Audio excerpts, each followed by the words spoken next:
Guys, welcome back to the channel. I hate to be the bearer of bad news, but right now companies are quietly cutting tens of thousands of jobs, and most people have no idea. This is coming from the top companies in the United States. UPS projected to cut 48,000. Amazon already cut 15 of the 30,000. Intel is going to cut 24,000. Now, here's the real scary part. Most layoffs aren't going to make the news anymore because they're hidden in something called warn notices.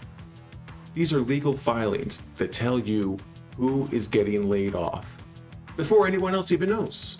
And when you connect the dots, you realize 2026 isn't even a crash anymore. It's a slow drip. How many humans these corporations think they actually need? So today, I'm showing you what the layoffs look like before they even hit your feed. And now, why finding a job can sometimes take even longer than 9 months, depending on the industry and job you're looking for.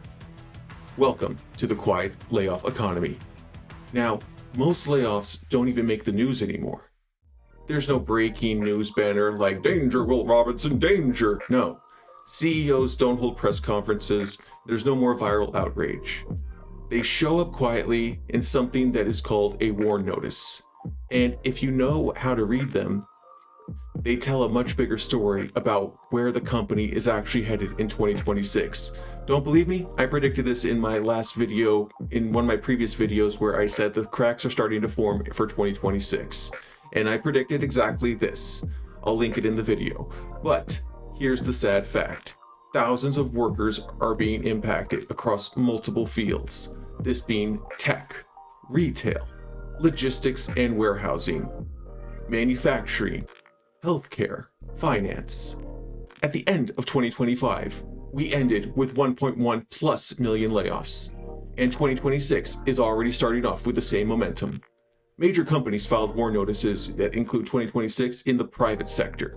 UPS, 48,000 jobs. This is one of the largest single workforce reductions. It's driven by automation and the idea of network restructuring, more impact on logistics and warehouse workers than others.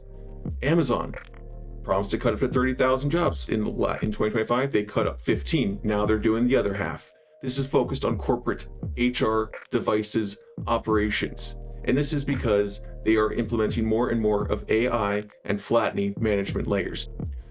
Intel, 24,000 jobs. Massive restructuring of global operations. This includes fab closures, canceled mega projects. One of the biggest tech layoffs that we have seen post-pandemic. Nestle, they're gonna cut 16,000 jobs, citing global cost-cutting, pressure, and slower demand, because when people aren't making money, they're not spending on the little fun things like chocolate. Microsoft, 15,000 jobs. Already multiple rounds across 2025 have occurred in the gaming, the cloud, and corporate, all restructuring their divisions. Verizon, 13,000 jobs, citing network automation and cost reductions. Nissan, which is on life support at this point, is cutting 20,000 jobs, meaning a slowdown of EV demand. Novo Nordisk, 9,000 jobs. Procter & Gamble, 7,000 jobs, listed as tariff and supply chain pressures.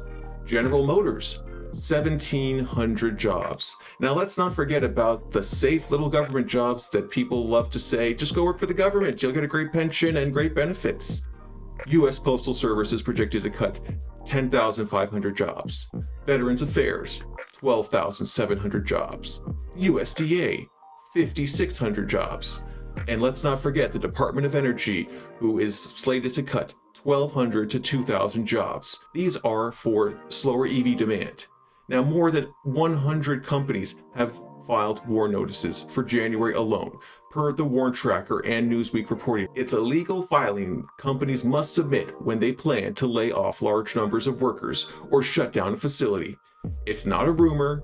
It's not speculation. It's simply the company officially saying, bye-bye, these jobs are going away. And before the headlines ever even catch up to the facts. Why does 2026 feel so different? Well, here's what makes 2026 so different. We're not seeing one big crash like we all expected or were told, but rather it's a constant drip, like a leaky faucet of constant layoffs. Every week, every month, across multiple industries, be it tech, healthcare, logistics, retail, manufacturing, finance. Your boy truly was affected as well with the HR and administration.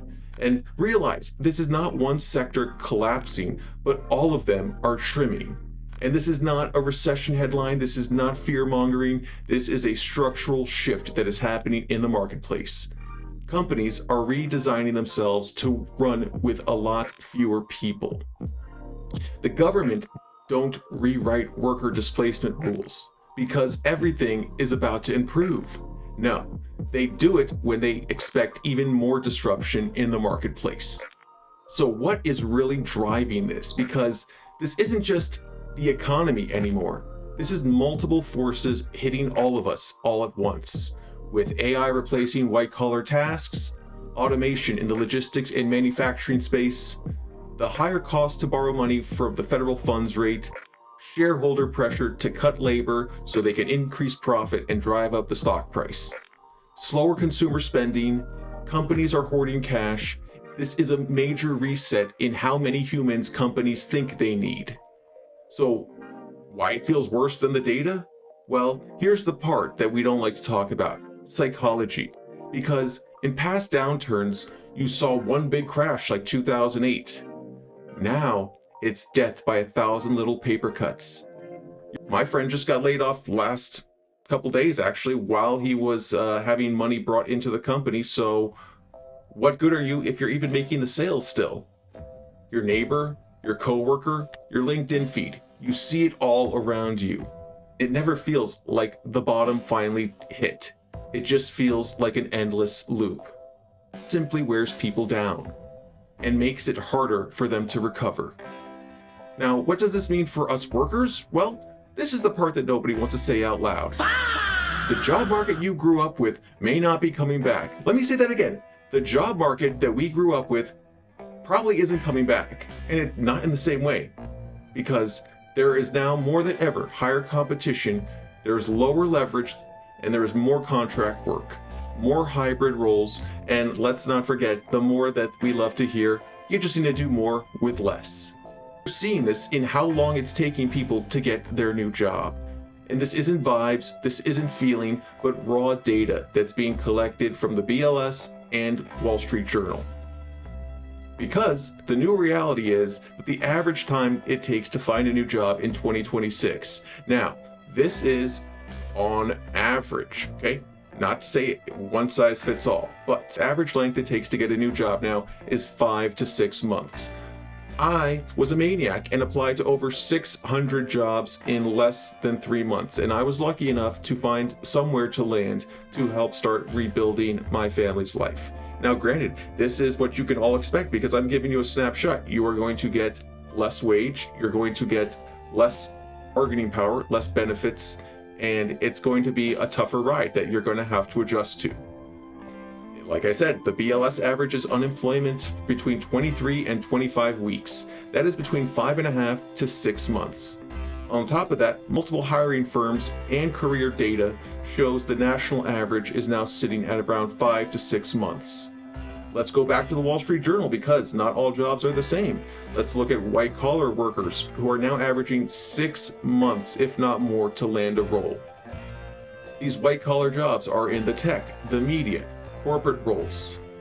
Hey, I had a corporate job, now I don't. And this is where things are going to get worse because the typical range is now 6 to 9 months, and that's especially for people in the tech industry, marketing, media, finance, operations, in recruiting, product. And there's also going to be mid-senior level corporate roles that they're going to eliminate. There's a freeze on hiring. We'll simply have AI do the replacement tasks. And with that, we'll need fewer backfills. Companies want to start running lean. Now, what's that old story we love to hear? Get a job in the mailroom and work yourself all the way up to VP or the president of the company, because those old rules like loyalty, tenure, stability, they do not protect us the way they used to. What we need to do is how to think about this without panicking, because panicking does us no good and we will run around like a chicken with its head cut off. And this isn't about fear, this is simply about the realistic world and situation we are all in. Because environments like this, the people who survive best have diversified their income, they've built portable skills, they have lower fixed expenses, they stay flexible, they stop assuming that stability is guaranteed. Not because the world is ending, but simply the world is changing. The layoffs you do not hear about are often the ones that matter the most, because they don't make noise. They just change the game. And by the time it's obvious to everyone around us, the people who paid attention the earliest are already adapting.